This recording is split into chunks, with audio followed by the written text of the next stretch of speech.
Então, vamos lá, pessoal. Começar aqui, 11 horas, dia 14. Vamos falar um pouquinho, hoje, exclusivamente de desempenho térmico. É um critério da norma de desempenho que traz bastante dúvidas, né, traz bastante incertezas também no processo, né, na forma como é feita a contratação, às vezes, dos laudos, na forma como é feito, da forma como é apresentada, do escopo total, né, do que realmente tem que ser analisado, do que não precisa ser analisado. Então, a gente hoje tem, aí são inúmeros critérios dentro da norma de desempenho em relação ao desempenho térmico, que não é algo que a gente está acostumado aí a ver, principalmente aí quem se formou antes de 2013, que é o meu caso, né? Nós não tínhamos isso na nossa cadeira universitária, né? Independente se é engenheiro, se é arquiteto. O arquiteto trabalha um pouco mais essa parte de conforto, né? Mas engenheiro, principalmente, a gente não tem essa parte de desempenho, principalmente antes de 2013. Hoje, graças a Deus, aí muitas universidades já trazem isso, né, para as cadeiras ali de ensino, e o profissional já sai, pelo menos, da faculdade com um pouco, né, de conhecimento sobre a norma de desempenho. Mas não é a realidade da grande maioria, nem dos profissionais, nem mesmo na grande maioria das universidades. Esse ano eu tive a oportunidade de palestrar no IFSC, né, no Instituto Federal aqui de Santa Catarina, uma das melhores universidades de engenharia do Brasil, e lá ainda não tem uma cadeira específica de desempenho térmico, por exemplo, né? Eles veem superficialmente, mas a fundo realmente ainda não veem. E, na minha opinião, se todas as edificações habitacionais precisam ter desempenho térmico, desempenho acústico, desempenho lumínico, desempenho no geral, todo mundo que sai da universidade deveria ter condições de fazer essas análises, né? Não seria necessário contratar um profissional especializado para poder fazer essa análise. Porque se a gente sai com atribuição, né, se eu posso assinar uma RT de execução em projeto de uma edificação habitacional, não faz sentido, né, eu não saber fazer. Então, esse é um dos motivos também de eu ter o site, né? Então, não sei se todo mundo conhece, mas então, nós temos o site da norma de desempenho, onde a gente compartilha as normas, né, compartilha a própria norma de desempenho, compartilha outras normas relacionadas, tem artigos que a gente escreve, materiais, catálogos para download, fazemos alguns treinamentos também online, presenciais, e desenvolvemos aqui também alguns aplicativos de gestão e simulação, inclusive um eu vou mostrar para vocês hoje, que é do novo zoneamento bioclimático. O zoneamento bioclimático foi atualizado no final do ano passado, já entrou em vigor em junho desse ano, 2025, e a gente está num momento de transição meio complicado, que eu vou falar um pouquinho mais sobre isso também. Voltando aqui, então, hoje a gente vive um momento de transição muito grande, né, em relação à norma de desempenho como um todo. Então, a forma que a gente tem que projetar, construir, auditar, até mesmo os processos judiciais hoje, eles estão de forma diferente do que eram antes, né? Pega os processos judiciais, por exemplo, hoje não trata apenas de patologias, de vícios construtivos, vício aparente ou vício oculto, né? Ele está avaliando a questão do desempenho. Então, isso, por mais que seja uma norma técnica, né, vários códigos de obras brasileiros já trazem especificamente critério de desempenho, mas praticamente todos, né, eles trazem lá critérios que diz que a execução dos projetos, das obras, tem que atender às normas da ABNT, de uma forma genérica e muito ampla.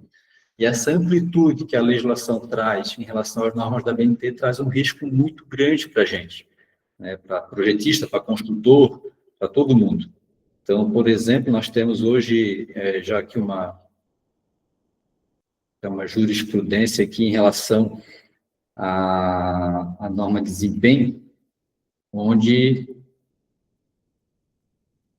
traz aqui de necessidade de devolução do imóvel, né? A construtora pegar o imóvel de volta e ressarcir ainda toda a parte de investimento do morador, por não atender critério de desempenho, né? Então, aqui está no Jus Brasil, depois eu posso mandar o link para vocês. Eu ocultei aqui o nome do empreendimento da construtora, mas está aqui, a parte autora não seguiu os parâmetros seguidos da norma de desempenho, né?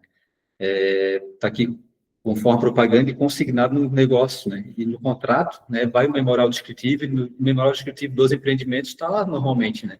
Dizendo, a construção foi feita atendendo os critérios das normas da BNT. Então, isso já configura contratos, já configura uma obrigação contratual de atender esses critérios. Por mais que tenha legislação, mas ainda tu configura no teu contrato. Então, isso tem uma força jurídica muito grande. E esse caso aqui, por exemplo, nós teve que pegar o imóvel de volta, devolver o dinheiro pago, até o da corretagem, né, porque ele está aos réus, então é a corretora e a construtora, devolver, corrigido pelo INPC, mais ainda as indenizações dos móveis e tudo mais, né. Então, a gente tem que ter um cuidado muito grande aí na construção e nos projetos.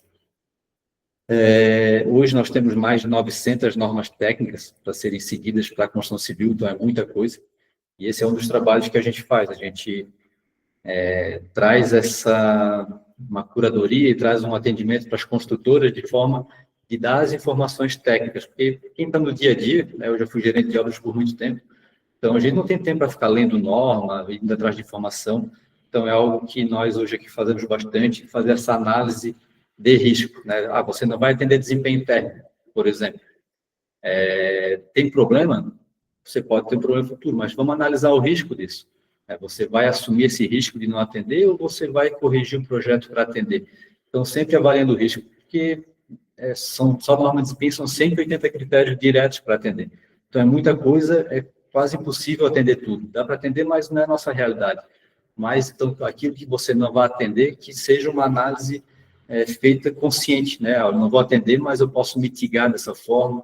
Então, ou eu vou assumir esse risco já sabendo, se der algum problema, eu sei como corrigir, eu sei como agir. Né? O mais importante é que a gente conheça os riscos envolvidos. E o desempenho interno traz muito riscos, e hoje especificamente, a gente está com um risco grande pela falta de atualização da própria norma de desempenho. Tá? Vou começar aqui, então, explicando. Hoje a gente tem, então, dentro do projeto, né, a parte de simulações, a gente tem desempenho térmico, acústico e lumínico, e no desempenho térmico a gente tem 2 métodos, né, o simplificado e o método detalhado. O método simplificado que a gente tinha lá na versão 2013 realmente era bem simplificado. Né? A gente tinha ali só uma análise da transmitância e da capacidade térmica dos elementos das paredes da cobertura. Porém, hoje, tá, a gente tem que fazer uma análise prescritiva tanto da transmitância térmica, da capacidade térmica, a área de transparência e a área de ventilação para todos os ambientes de permanência prolongada. Então, todo dormitório, toda sala, a gente tem que fazer essa análise da transmitância térmica, da capacidade térmica, da área de transparência, da área de ventilação para cada fachada. Se as fachadas forem iguais, for tudo modular, você vai replicar. Mas se a fachada é uma fachada de um quarto, tem 2,50 metros e a outra tem 3 metros, a área em relação ao que você vai ter de janela, né? Então, a área de parede é diferente. E a transmitância térmica equivalente, que a gente tem que calcular, vai ser diferente também. Então, por isso que você tem que fazer análise de APP, né? De ambiente de permanência prolongada, para cada ambiente desse. Então, o simplificado não é mais tão simplificado. Né? Eu, por exemplo, eu não faço mais, eu faço, né? Desenvolvo, a gente desenvolve aqui, mas eu sempre já recomendo ir para simulação, porque dá mais trabalho fazer o método simplificado do que fazer a simulação computacional. Além de ser muito restritivo em relação aos critérios, né? Ficar muito limitado ali aos critérios, ainda dá muito trabalho de fazer. Então, hoje a simulação computacional, ela acaba conseguindo fazer mais rápido e tu tens mais liberdade para poder agir. Por exemplo, né, a área de ventilação. A área de ventilação é um critério que ele é bem complexo, tá, de atender, porque se tu tens uma área maior que 20 metros quadrados, tu só pode ter 4 metros quadrados de área de vidro, né? 20%. Então, na tua sala com cozinha conjugada, normalmente você tem a porta-janela já da sala e, às vezes, mais uma janela da cozinha. Então, quando você soma essas 2 áreas de transparência, você já ultrapassa normalmente esses 4 metros quadrados. Ou, né, isso para apartamentos pequenos, né? Nós tem apartamentos maiores, com muito mais vidro, aí esquece, né? Aí já tem que ir direto para a simulação mesmo, porque a área de transparência realmente hoje é um grande limitante. Outros limitantes que a gente tem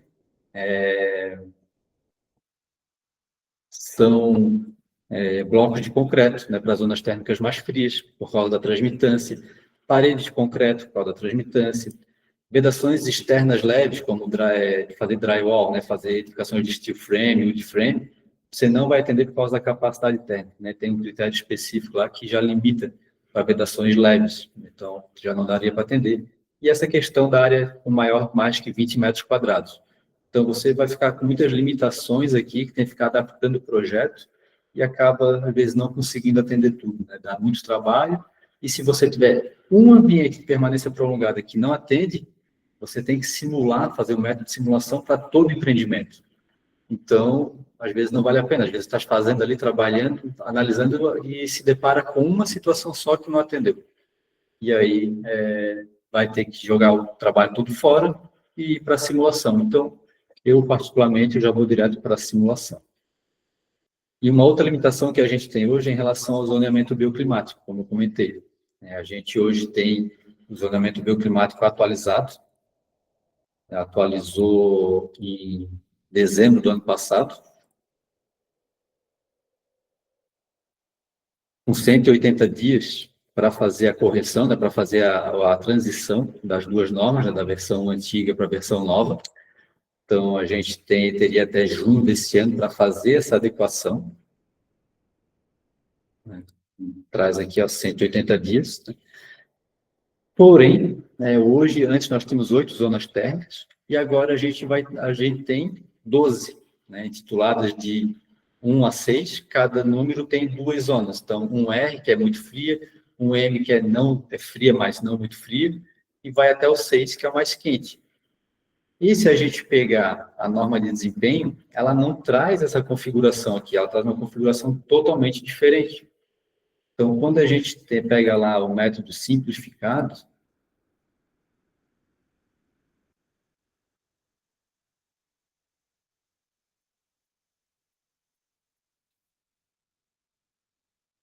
né, das paredes, por exemplo, então aqui está a zona bioclimática, né, atender a transmitância térmica.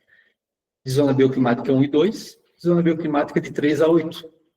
Mas esse 1 e 2 aqui não é a mesma 1 e 2 da nova NBR de zoneamento bioclimático. Mudou totalmente, né, essa configuração. Então, hoje a gente tem uma norma válida de zoneamento bioclimático, né, que não está compatibilizada com a norma de desempenho. Deveria, né, sair já compatibilizado, né, esses critérios, mas não estão. Então, hoje a gente está fazendo também uma transição entre as duas normas, que também gera um risco para a gente, porque a gente vai ter que adotar aqui, para a norma de desempenho, a norma anterior que não está mais em vigência.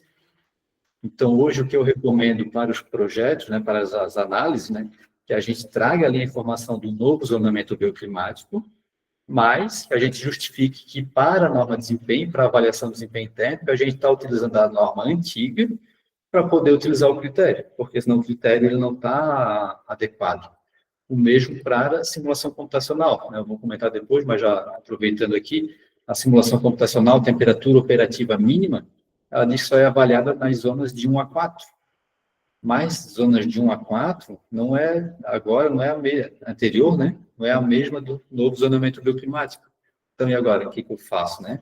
Então, eu ainda tenho que utilizar a norma antiga, que não está mais em vigência, para poder fazer a avaliação aqui da norma de desempenho. Então, é importante, né, a gente trazer isso nos nossos relatórios, tá? Porque hoje, por exemplo, se você for fazer o cadastro lá da Caixa Econômica, o formulário da Caixa Econômica já está atualizado pelo novo zonamento bioclimático. Né? Aí, quem é o fiscal lá da Caixa, que for pegar a documentação para analisar os relatórios, vai ver essa discrepância. Pô, aqui na ficha aqui do empreendimento, que é automatizado, né, já está lá suas opções de 1 a 6 para você selecionar, está uma informação, e no relatório está outra. Então, é importante trazer essa descrição dentro dos relatórios, essa informação. Né? Ó, a zona bioclimática é essa, mas a gente está usando a norma antiga, por isso, né, por tal motivo. Isso é bem importante para a gente não ter, principalmente o retrabalho de mandar o projeto para a Caixa, retorna para a construtora e explica.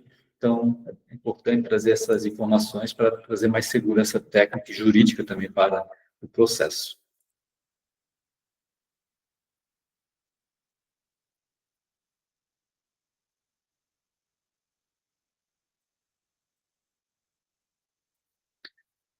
Certo? Então, né, do método simplificado, que não é mais tão simplificado, eu já vi alguns relatórios trazendo que como fica limitado aqui por causa da área de transparência, muitas vezes, os relatórios trazerem ali uma opção de tu utilizar um vidro especial para te poder ter mais área de transparência, né, para poder passar desse 20%.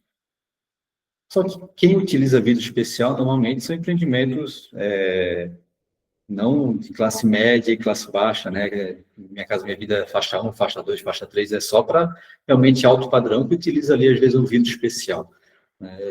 Vidro laminado não é um vidro especial para desempenho térmico, ele é mais seguro, ele tem um pouquinho mais de desempenho térmico, mas ele ainda não é um vidro de alta eficiência. Vidros de alta eficiência térmica são vidros muito caros, então a gente vai utilizar isso somente realmente em empreendimentos com muita fachada envidraçada, e a gente precisa de um desempenho maior.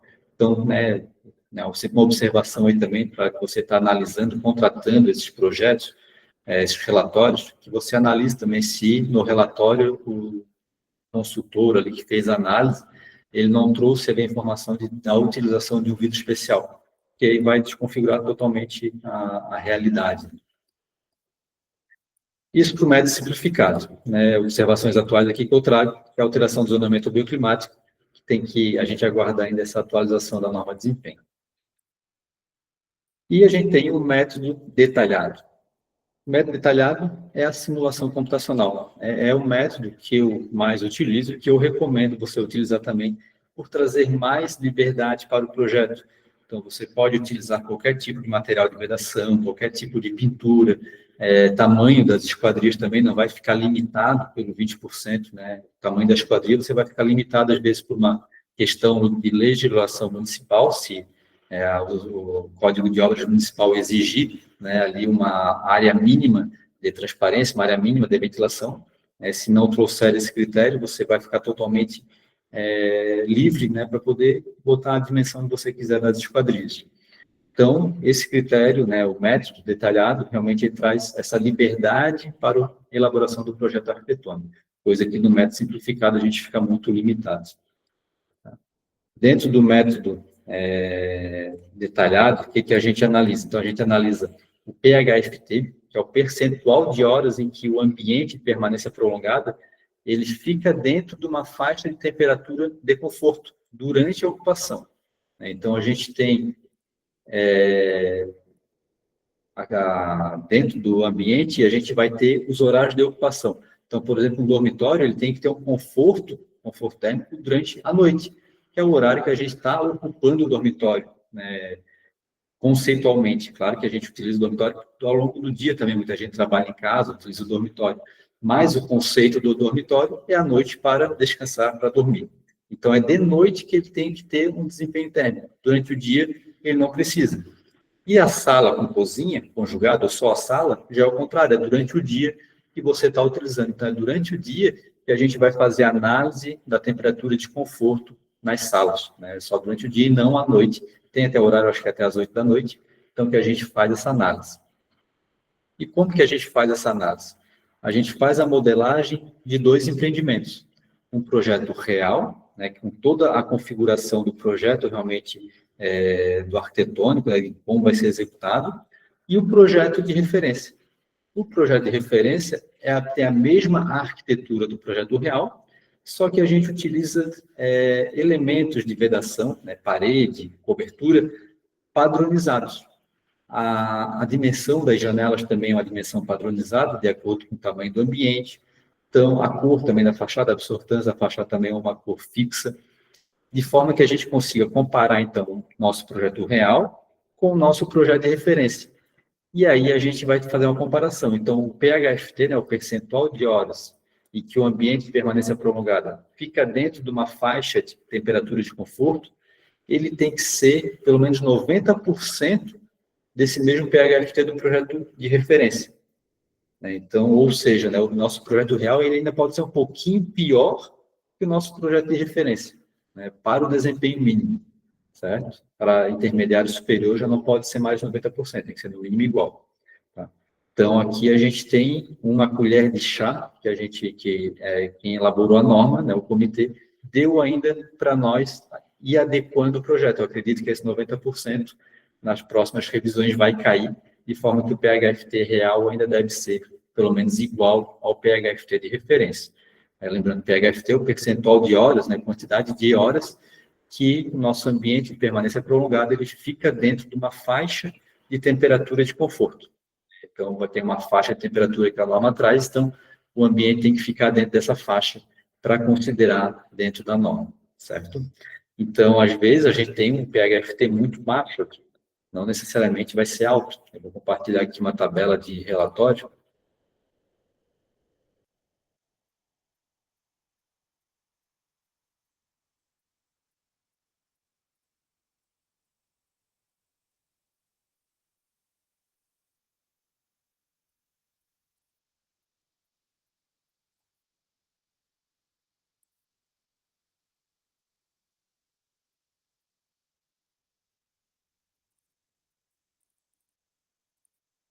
Então, aqui uma tabela resumo de um relatório, né? Então, onde a gente tem aqui, por exemplo, o PHFT real da unidade habitacional 01 de pavimento térreo.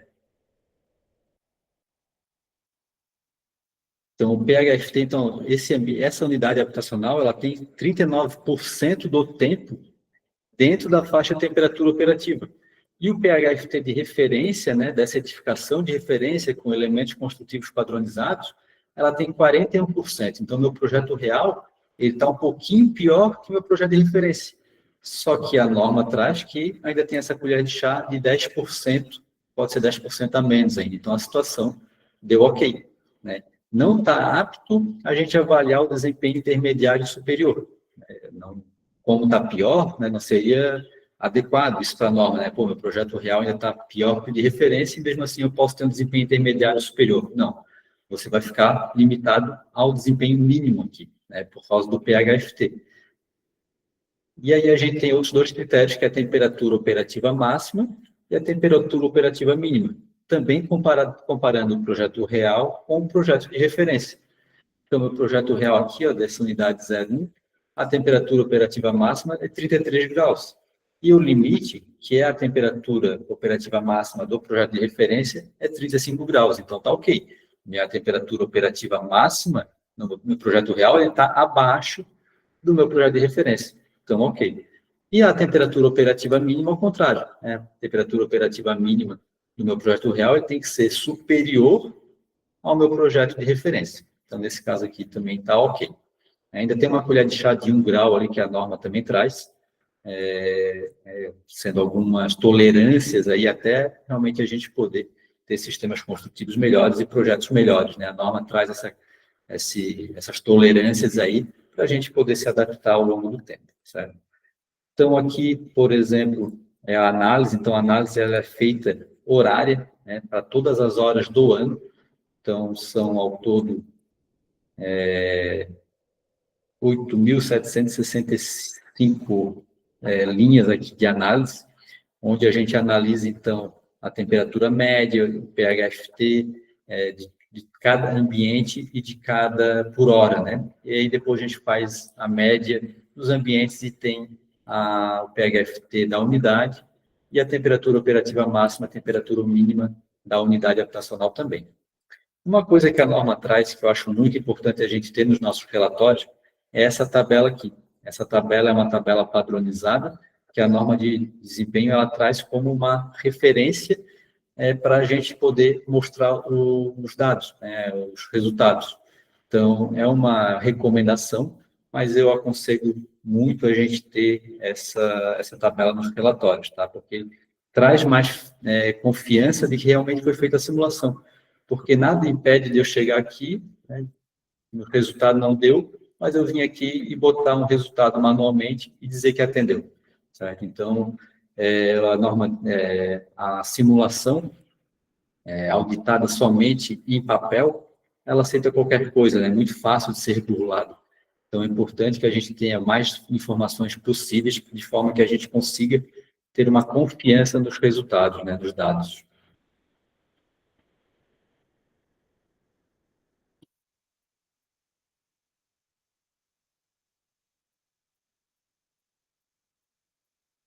Vou mostrar aqui um relatório. É um relatório exemplo, certo? Não necessariamente tem que ser desse formato, mas eu julgo que tem as informações necessárias aqui para a gente poder ter uma confiança maior que realmente foi feita a simulação. Então, tem aqui, por exemplo, o arquivo climático. O arquivo climático, a gente utiliza na simulação, é um dado que vem do INMET, Instituto Nacional de Meteorologia. Então, é retirado da estação meteorológica das cidades, só que nem toda cidade possui um arquivo climático. Então, também quando a gente não tem um arquivo climático específico daquela cidade, a gente tem que justificar aqui qual que é o arquivo climático que a gente está utilizando, de forma que tenha essa confiança dos dados. Então, o que eu sempre utilizo nesse caso aqui, é o site do Progeti, Progeti com 3 eixos no final, onde é abastecido ali pelo próprio INMET, e ele faz a referência, por cidade, por exemplo, aqui onde eu moro, de Biguaçu, não tem um arquivo climático específico, mas ele recomenda utilizar um outro arquivo climático que traga, não é por proximidade de cidade, mas sim que traga uma proximidade dos dados climáticos, da temperatura, umidade, velocidade de vento, temperatura do vento, são diversas variáveis ali que o arquivo climático traz, certo? Então, é importante a gente ter esse arquivo climático descrito no relatório, principalmente se um dia for alvo de uma perícia, que aí o perito vai fazer toda a simulação novamente e ele vai ter que utilizar o mesmo arquivo climático que você utilizou.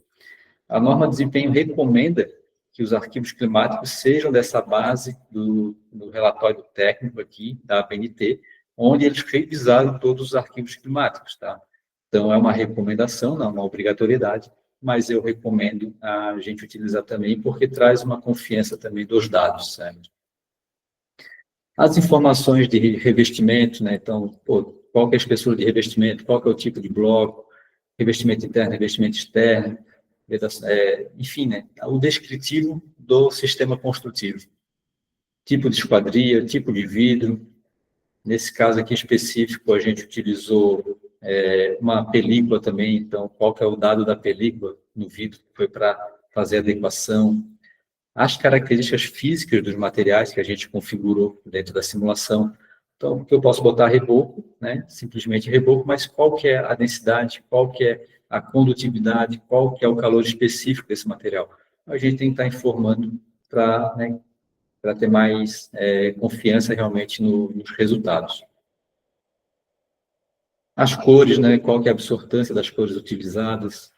Hoje a gente ainda utiliza muito, nem todo fornecedor traz essa informação da absortância, então eu utilizo muito o relatório do Inmetro, da portaria do anexo geral 5 da portaria do Inmetro, número 50, bem difundido esse relatório.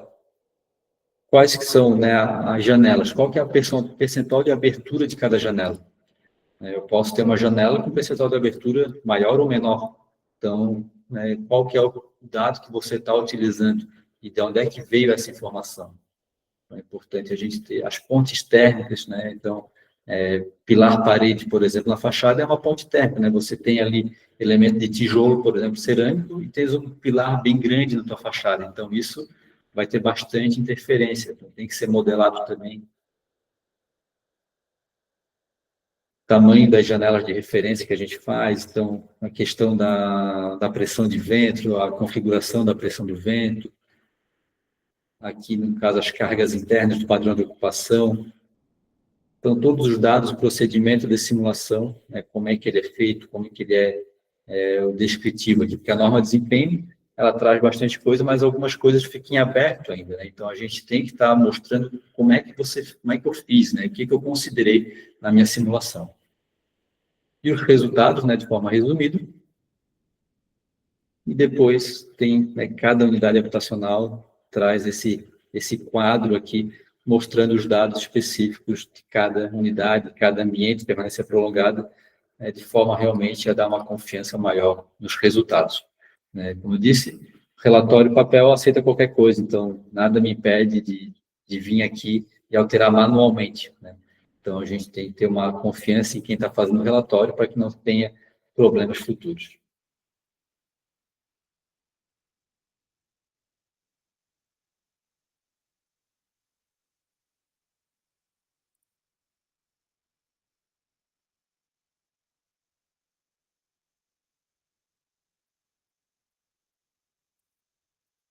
Então, voltando aqui, a gente vai ter ainda a questão que eu comentei, a temperatura operativa máxima e mínima, né, como outro critério de avaliação. Então, por desempenho mínimo, a gente sempre avalia o PHFT, a temperatura operativa máxima e a temperatura operativa mínima para as zonas bioclimáticas de 1 a 4, conforme a norma antiga, né? Conforme a norma nova, já não sei como é que vai ficar. E a carga térmica, tá, que a gente faz uma análise do quanto de energia, né, em quilowatt-hora, será necessário para manter a temperatura dos ambientes permanecendo prolongada dentro da faixa de conforto. Então, a gente faz ali a simulação sem considerar agora a ventilação natural, considerando só a ventilação artificial, né, o ar-condicionado, para ver quanto de energia elétrica a gente vai gastar para manter os ambientes dentro de uma faixa de conforto. E a gente faz isso para o projeto real e para o projeto de referência. Aí o nosso projeto real ele tem que ter vai ter que ser mais eficiente que o nosso projeto de referência, e aí eu consigo ter um desempenho intermediário ou superior. Né? Mas eu só consigo analisar isso se a condição, as condições anteriores tiverem sido satisfeitas, né? O PHFT, temperatura operativa máxima, e a temperatura operativa mínima. Eu já adianto que você atingir hoje um desempenho intermediário ou superior, realmente você tem que desenhar, tem que fazer o projeto para atender. É muito difícil hoje a gente fazer fazer uma simulação que consiga avaliar o desempenho intermediário ou superior, né? Porque normalmente a gente já chega com o projeto já pronto. A gente participa de poucos projetos, né, do desenvolvimento do projeto para atender desempenho intermediário superior. A grande maioria a gente faz análise para atender o mínimo. Tá? Para atender o intermediário superior, realmente a gente tem que considerar mais elementos de sombreamento, a gente tem que considerar ventilação cruzada, a gente tem que considerar realmente um projeto, pensar no projeto para atender. Né? Vou mostrar aqui para vocês como é que é feita essa modelagem.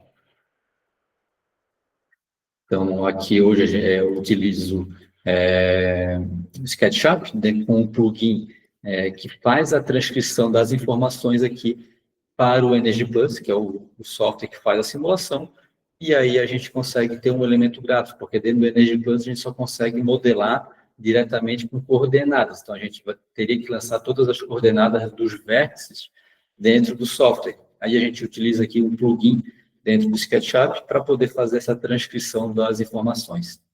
Então, aqui a gente tem dentro dos ambientes, então a gente modela as portas dentro do Energy Plus, a gente configura qual que é o momento que essas portas vão abrir, qual que é o momento que as janelas vão abrir, e por ambiente, né? Então, por exemplo, a abertura das janelas é só durante a ocupação. Então, durante o dia, a sala e a cozinha aqui vão ficar com a janela aberta e o dormitório fica com a janela fechada. E à noite inverte, né, que é durante o horário de ocupação que a gente abre as janelas. Então, aqui a gente consegue fazer toda essa configuração. E os elementos de sombreamento que a gente tem que considerar mais nos nossos projetos. Quando a gente não tem o elemento de sombreamento, o nosso projeto real e o projeto de referência fica muito parecido. Então, fica muito mais difícil de a gente atender. Então, a gente tem que ter esse cuidado aí, realmente projetar sacada, projetar brises, projetar marquises, de forma a proteger nossa fachada aí de carga térmica. E, claro, em zonas frias, ter mais abertura também para aquecimento. E aí é um joguinho que a gente vai fazendo dentro da simulação. Uma dúvida, pessoal? Como é que alguém aí já faz essa simulação, já faz esses estudos, relatórios? Se tiver uma dúvida aí, pode levantar aí a mão e falar. Boa, Paula. Oi, Hoje, Douglas. pode falar. Você falou sobre ao fato de algumas cidades não ter arquivo climático. E falou também que o Projeti recomenda a cidade que vai ser usada como referência no caso de não ter arquivo climático. Onde que eu encontro isso? Gerando, tudo bem, cara? Quanto tempo que a gente Tudo bom? Tá compartilhando. Nem falei quem que está. Ó, Fernanda também, Fernanda. Então, tá aí, ó, o site é projeti.3es.mme.gov.br. Então, você pode inserir a cidade, por exemplo, a minha cidade aqui, Biguaçu. Então, ele diz, Biguaçu não possui dados bioclimáticos disponíveis no momento. E aí ele recomenda a cidade de Florianópolis. Então, a cidade de Florianópolis, nós temos um arquivo bioclimático. Tá bem, não, beleza. Achei que era mais complicado, que isso? Não, tá na mão. Tá na mão, obrigado. Dentro do site da norma desempenho também.com.br, a gente tem aqui em cima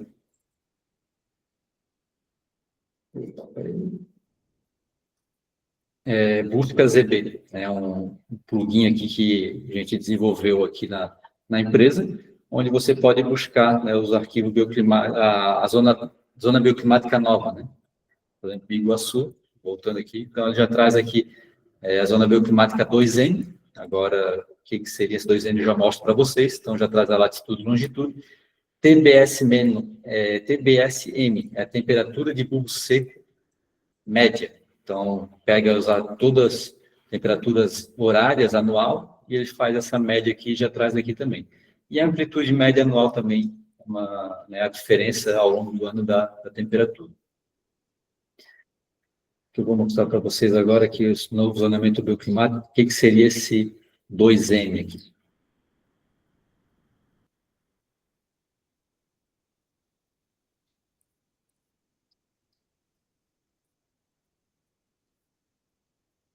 Então, por exemplo, a zona 1R, muito fria com inverno rigoroso. Então, nós temos aqui no sul do Rio Grande do Sul e aqui na Serra Catarinense e Serra Gaúcha. Zona 1M, muito fria com inverno moderado. Então, a gente tem aqui bastante área de Santa Catarina, Rio Grande do Sul e Paraná. Um pouco aqui em São Paulo, Rio de Janeiro, Minas Gerais, né? Um pouquinho também. Zona 2R, fria com inverno rigoroso. Então, oeste catarinense e paranaense e bastante áreas do Rio Grande do Sul. Zona 2M, que é a que a gente verificou ali da minha cidade de Biguaçu, então é uma zona fria com inverno moderado. Então, a gente tem aqui bastante regiões aqui também, litoral catarinense praticamente todo, São Paulo, Minas Gerais, Rio de Janeiro, Espírito Santo. Então, antes a gente tinha aqui Rio de Janeiro, praticamente tudo com zona alta, né? Zona muito quente, né? Agora, 3 mista, então, a gente está tendo muita... só a mista, né? A 3. Tem uma cidade lá em cima, lá. Então, antes nós não tínhamos essa diferenciação aqui, por exemplo, né? Que aqui é porque falta altitude. Tem aqui também, na Bahia, Minas Gerais, né? Então, a gente tem uma diferença maior agora em relação ao zonamento bioclimático, que está totalmente diferente com a norma antiga. Então, por isso, pessoal, eu recomendo muito, nos projetos de vocês, trazer essa distinção, traz as duas informações para deixar de forma bem clara essas informações, tá? Porque nesse período de transição entre normas, tá, é bem complexo, então, para a gente, esses projetos vão ser analisados só daqui a 5 anos, às vezes, 4 anos, e a gente nem lembra mais, né, como é que estava lá atrás, há 3 anos atrás, como é que estavam as normas. Então, a gente tem que trazer essa clareza para os relatórios, para dar essa tranquilidade para os construtores e projetistas, para os órgãos financiadores também, né? Um outro problema que não é o alvo hoje, mas é a questão da simulação de iluminação natural. A simulação de iluminação natural, o método da simulação já foi alterado, já está em vigor a nova norma já há bastante tempo, mas a norma de desempenho não foi atualizada ainda. Então, também tem uma discrepância normativa que a gente também tem que cuidar. É isso, pessoal, o que eu tinha para apresentar hoje aqui, 40 minutos conversando, era isso, dar um apanhado geral, né? Não tem como entrar muito a fundo nisso, né? Se alguém tiver mais dúvidas aí, meu contato, vocês têm o meu contato. Eu estou sempre à disposição, tá? Tem o site, tem o grupo do WhatsApp ali também de avisos, que vocês têm no WhatsApp direto, podem estar entrando em contato. Nós temos nosso treinamento. Hoje a gente desenvolve consultorias para construtoras, para arquitetos, para projetistas, né? De forma que a gente consiga estar orientando na elaboração do projeto. Uma coisa que a gente tem desenvolvido muito é uma curadoria para as construtoras. Então, hoje temos mais de 900 normas a serem seguidas, né? Então, é muita coisa para você estar ali olhando. Eu que só trabalho com norma, leio norma todo dia, já é difícil para mim acompanhar. Imagina para quem está aí na lida diária aí das construções. Eu vou colocar o link aqui no chat, tá, Paula? Do WhatsApp aqui. Só um minutinho, deixa eu abrir aqui. Douglas, bom dia. Oi. Camila, prazer. Você apresentou aí, na verdade apresentou não, citou lá quando você falou da cor, que tem um relatório do Inmetro que dá para consultar, né, os dados. Ele tem disponível no site? Tem disponível no site, eu coloco o link direto aqui para você também. Se você botar no Google, pode botar ali agora, catálogo de propriedades térmicas do Inmetro. Vai ser o primeiro link. Ok, muito obrigado. Eu já boto no chat aqui também.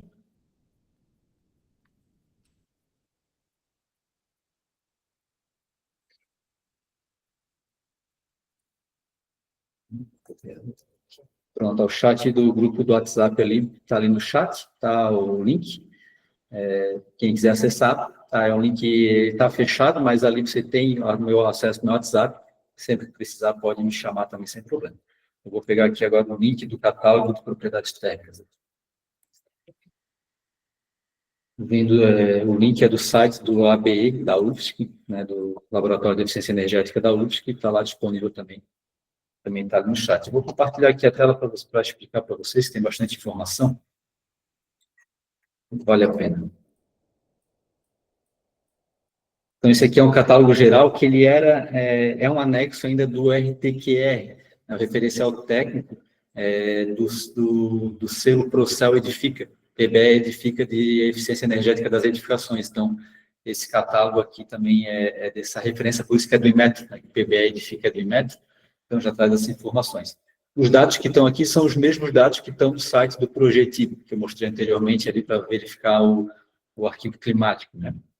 Então, lá no final, a gente tem aqui. Então, são os revestimentos de cobertura e tinta, né? Então, é um trabalho que a doutora Dornelles fez há muito tempo, né, em 2008, e hoje ainda é utilizado, né? Quem quiser acompanhar a doutora Dornelles aí nas redes sociais, ela é bem ativa nas redes sociais, ela tem muitos materiais muito bons, tá, para quem trabalha com simulação, eficiência energética, nos ajuda muito. As cores que estão aqui não são cores comerciais. Aí a gente tem que fazer uma comparação. Que é aquilo que eu mostrei no relatório. Eu mostrei, né, a cor do projeto e uma cor mais próxima possível aqui desse catálogo. Então, não vai ter essa cor aqui comercialmente, né? A Souvenir não tem lá um amarelo terra. Pode até ter, né? Mas se tiver, às vezes não é essa mesma cor. Então, né, eu pego a cor do catálogo do fornecedor e trago, né, para o mais próximo possível desse daqui. Se o fornecedor não tiver essa informação, alguns fornecedores têm, mas a grande maioria ainda não tem. Por exemplo, a Souvenir eu nunca vi, eu procurei já, mas não tem essa informação pública, pelo menos. Douglas, bom dia, tudo bem? Bom dia, tudo bem? Esse material todo que você mostrou para a gente aqui na aula, ele vai ficar disponível no portal? Tudo? Só não tem ali o mapa mental. Tá? Que Só ali tá, mas todo o restante ali tá disponível gratuitamente para vocês. Tá, e a aula vai ficar gravada também, né? A aula fica gravada, depois eu boto o link lá no grupo do WhatsApp para vocês terem acesso também. Ah, perfeito. Tá bom. Anacuí, você é engenheiro ou arquiteto? Sou arquiteto, o Showa, mais fácil o Showa. Legal, show. Muito bom, cara. Eu trabalho com bastante arquitetos, a gente tem trabalhado aí já... É muito importante trabalhar, às vezes, já pelo menos para orientar o teu cliente que ele vai, se você não fizer essa análise, mas orientar ele que ele tem que fazer essa análise. Com certeza. Com essas mudanças climáticas que a gente está tendo, e na área da arquitetura a gente desenvolve muito essas adequações climáticas, né? Perfeito. Então, essa nova informação que você está trazendo aqui, ela vai ajudar bastante. Que bom. Fico disponível aí para o que tu precisar e tá auxiliando. A simulação de eficiência energética de desempenho térmico, ela não é difícil, ela é trabalhosa. A Fernanda está aqui, o Gerando está aqui, eles podem confirmar isso. Não é algo complicado de fazer, mas demanda tempo, demanda você se habituar com a ferramenta, com o SketchUp, com o Energy Plus, mas hoje a gente tem um passo a passo. Eu gosto de explicar, até eu forneço o treinamento. Muita gente diz, Douglas, tu dá o treinamento e tu estás criando concorrente para ti mesmo, né? Mas, deixa eu te falar, eu recebi umas informações aqui pela internet que realmente, recentemente houve umas adequações com relação a isso, né? As exigências, inclusive com relação a regras novas da Caixa, linhas de financiamento, então está tudo meio à deriva ainda. A gente tá meio assim, meio que sem tomar o rumo, né? Exato. A intenção minha era entender sobre um determinado assunto nesse curso aqui, e acabou que eu fui equiparado aqui, colocado diante de uma situação que vai me ajudar mais ainda um pouco. Olha, coisa boa. Muito bom, cara. Realmente, eu tenho o site aqui, hoje o site ele tem muita informação gratuita, as normas gratuitas, né? Hoje a Asbeia, eu acho que tem parceria com a Target, né? Mas a parte Confia, né, já não distribui, né? Tu pode acessar a norma gratuitamente, mas tu não consegue fazer o download dela, né? E aqui eu distribuo gratuitamente as normas. Tem bastante informações aqui, por exemplo, de downloads. Então, por exemplo, planilha de garantia, todas as garantias da 17170, então, planilha em Excel, né, para você poder fazer a comparação. Manual de escopo de contratação, show. Cara, é muito legal, tá? Esse manual de escopo aqui. Muito bom. Traz para você poder fazer, contratar e até vender, né? Tu elaborar esse escopo, porque é muito importante, às vezes, tu coloca lá no detalhe do teu contrato a projeto legal. Mas para te atender a legalidade do projeto, tens que atender todo o código de obras. E o código de obras tens que atender todas as normas técnicas. Então, é inviável para o teu projeto. Então, tens que detalhar mais o escopo do teu contrato para tu não ficar com essa responsabilidade só para ti. Mas eu estou vendo também que as prefeituras ainda estão sem saber dessa informação, né? Elas vão ter que adequar o código de obras dela também. Total. E esse é o problema, né? O órgão regulador não tem a informação completa. Ele às vezes bota até na legislação, mas eles nem sabem o que estão colocando lá. Mas isso gera um passivo jurídico muito grande para nós. Porque depois o perito pega, bota lá para o juiz, e o juiz vai tomar decisão com base na perícia, e se a prefeitura fez certo ou fez errado, isso não importa mais, né? Não importa. É muito bom. Eu acredito que vai ter mais cursos relacionados, porque isso é só um pontinho da questão do steel frame, que é a especificação do curso, né? Isso. A adequação climática, projeto estruturado, baseado na nova norma dessa adequação climática que você está passando, vai ter mais cursos, eu acredito, que pela frente, né, no futuro. Tem que ter, a gente já distribui, a gente tem uma oficina, né, onde a gente explica passo a passo, atender os critérios, e tem os treinamentos já gravados também de acústica, de térmica e de iluminação natural. Mas cada vez mais vai ter que ter cursos e treinamentos específicos de cada assunto, porque é muito vasto, né? Então, é muito vasto. Mas tá bom. Obrigado. Imagina. Douglas, tudo bem? Tudo bem, ótimo. Eu sou a Paula, eu sou aqui de Campinas, de São Paulo. E eu sou engenheira civil, eu quero retomar aí a gestão de projetos, e eu estou me formando em arquitetura agora. Muito bom. Só que essa questão da norma é muito complexa por causa dessas alterações, né? Sim. Vocês trabalham nessa assessoria no desenvolvimento de projetos durante o desenvolvimento, é isso? Ou você só atua quando o projeto já está completo? Porque às vezes você não consegue fazer alteração, né?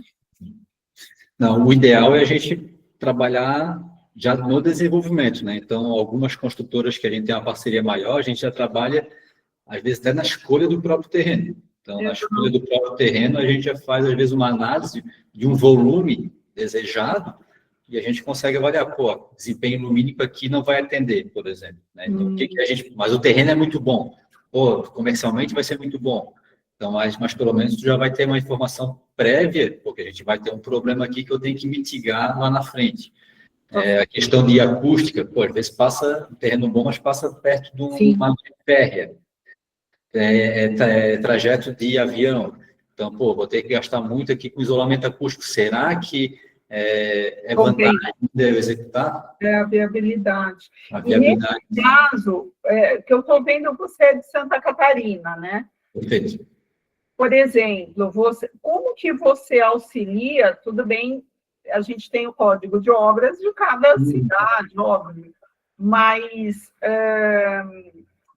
no desenvolvimento de projetos, você ajuda, às vezes, porque o código de obras tem vezes que é tão complexo que a gente não consegue achar uma brecha ou uma forma de adequar. Você também faz essa análise do código de obras local para ver, por exemplo, aqui em Campinas a gente tem até uma legislação que é meio verde para tentar adequar os projetos, mas às vezes você não consegue. E eu queria tentar fazer essa junção, né? Você ajuda também a olhar esse código de obras local, as exigências locais? É necessário, tá? Porque a primeira coisa que a gente tem que fazer é definir os critérios que vão ser seguidos. E o principal que a gente atende o primeiro é a legislação. Então, se a gente tem um critério legal, mesmo que ele seja menos restritivo que uma norma técnica, a gente tem que atender a legislação. Então, a gente tem que analisar primeiro a legislação local, né? Às vezes traz discrepância, às vezes não é uma lei muito específica, e aí a gente coloca na mesa, e aí em conjunto a gente toma a decisão, né? Mas... não, pô, aqui está meio ambíguo, o que a gente vai? Não, então a gente vai para o mais restritivo para garantir. Não, aqui está bem definido, então a norma pede uma coisa, mas a lei é mais passiva, permissiva, a gente vai para a lei. Né? E aí a gente vai avaliando critério a critério para garantir realmente esse desempenho. E o mais importante, assim, do meu trabalho, que eu gosto de fazer, é sempre a transferência de conhecimento, né, Paulo? De forma que tu nunca vai ficar refém da minha consultoria. Isso realmente... Eu acredito muito que todo mundo tem que ter capacidade de fazer. Então, às vezes, um assunto específico, por exemplo, uma simulação. Às vezes, dentro da consultora, tu não vai conseguir fazer isso, né? Então, contrata fora, mas você tem que ter condição de entender toda a norma para poder realmente desenvolver o projeto. É importante entender. Você dá esse curso com todos os itens da norma? Sim. É legal. Depois eu vou pedir. A gente conversa, a gente chama ali... Certificação também, né? Sim. Tá bom. Obrigada, viu, Douglas? Bem, Paulo. Fala, Sérgio. Bom dia, Douglas, tudo bem? Tudo ótimo. Douglas, eu atuo na área da qualidade, uma construtora aqui em Indaiatuba, perto de Campinas, aí da Paula. Legal. E a minha dúvida era justamente em relação a essa questão da interpretação da norma. Se vocês têm algum curso específico para a interpretação das partes da norma de desempenho, até visando uma manutenção do plano de controle tecnológico, né? Olha, eu tenho que fazer isso em tal momento, isso eu tenho que tal momento, que é uma insegurança que eu acho que todo mundo acaba tendo aí, até em relação à parte de atendimento do PBQPH e tudo mais, né? Não Perfeito. só da parte de legislação, mas também dessa parte de certificação. Eu queria saber se vocês têm esse treinamento de interpretação das normas, ou se você faz só a parte lumínica, térmica e acústica. Não, cara, a gente faz toda a parte da norma, não tem gravado nela, né? Porque é algo que a gente tenta trabalhar mais específico para a tua realidade. Né? Porque de interpretação, às vezes, tu acaba uma leitura da norma, né? Aí, pô, é maçante pra caramba, né? Grande. E vou ficar aqui horas eu lendo a norma para ti. Então, a ideia que eu sempre trabalho é mais, às vezes faz um grupo fechado, por exemplo, ou faz específico para a tua empresa. A gente pega a tua realidade, o teu sistema construtivo que tu mais utiliza, e a gente foca naquilo. Aí a gente monta um conteúdo específico para o Sérgio, para a construtora do Sérgio, entendeu? Entendi. E eu precisaria de mais informações disso depois. Eu pego o seu contato, não sei se você vai disponibilizar o contato em algum lugar. Eu acho que eu não estou no grupo ainda do WhatsApp, mas... No chat ali está o grupo. Nós temos Mas eu muito boto interesse botar meu WhatsApp ali também direto. Você pode me chamar também, está ali no chat. Maravilha. A gente marca uma reunião e eu te apresento as formas como a gente trabalha. Adequar, realmente é uma adequação, né? O Brasil é muito grande, né, cara? O Brasil é muito vasto, muito mão de obra diferente, então eu não gosto de fazer uma coisa engessada que às vezes não vai servir para ti. Né? Quero mostrar um negócio para ti aqui, Sérgio, que é para todo mundo, na verdade, né? Que é um sistema que a gente está desenvolvendo, já desenvolveu, né? Já está em operação aqui. Falta não aparecer agora.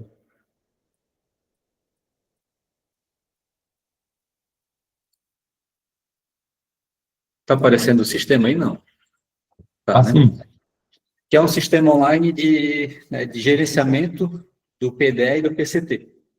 Então, dentro do PDE, a gente já tem todos os critérios de desempenho,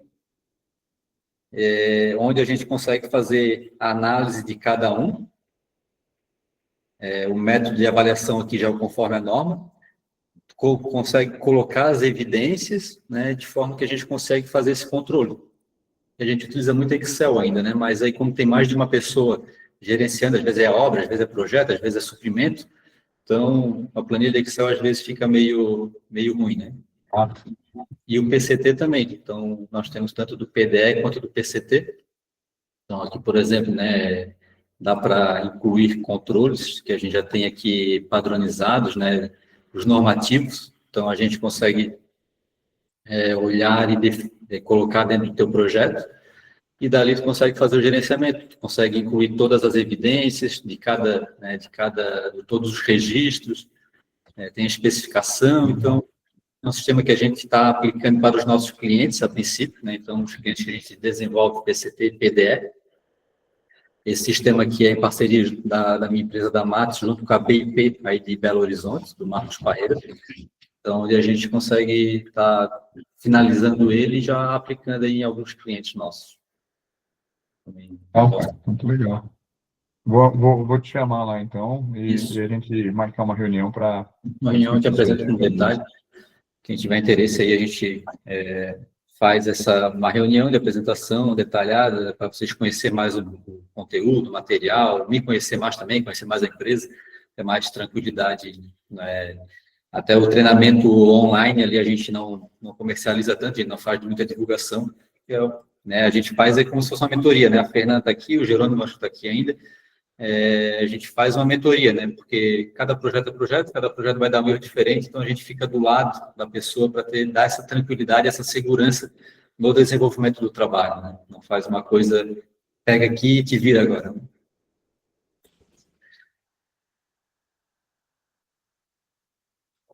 Fernando? Tá com a mão levantada, alguma coisa? Pessoal, se mais alguém tiver alguma dúvida, senão a gente vai encerrando por aqui, meio-dia, horário do almoço. Vamos almoçar. Agradeço, né, a presença de todo mundo, a colaboração aí de todo mundo.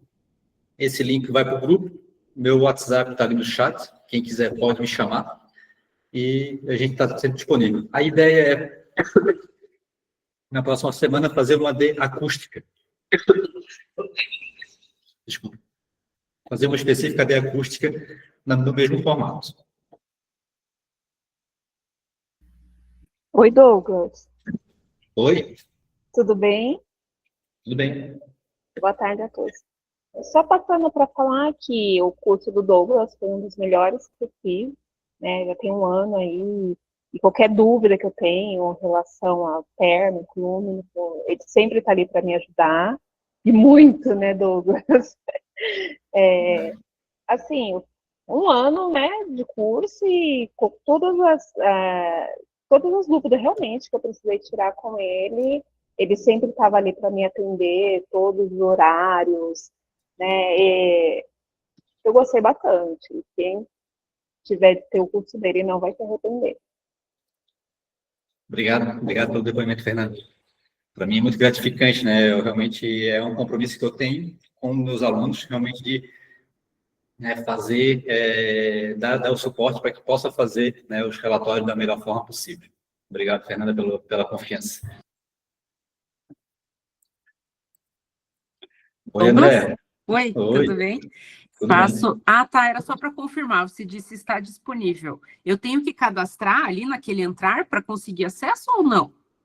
Não, acho que não vai conseguir, tá? Porque ele Tá. está fechado ainda só para os nossos clientes a princípio, mas a gente vai começar a abrir agora. Então, depois pode me chamar ali que a Vou gente te chamar. pode... Eu fiquei bem interessada. E assim, faço minhas as palavras da Fernanda. Acho que todo mundo aqui, né? Enfim, é show. Também estou aguardando a aula de acústica semana que vem. Um abraço aí, Douglas. Até mais. Um abraço, André. Obrigado. Fechou então, pessoal. Obrigado por tudo. Vamos conversando. Vamos botar desempenho na prática aí para a gente ficar longe dos problemas. Um forte abraço, uma boa semana. Tchau, tchau.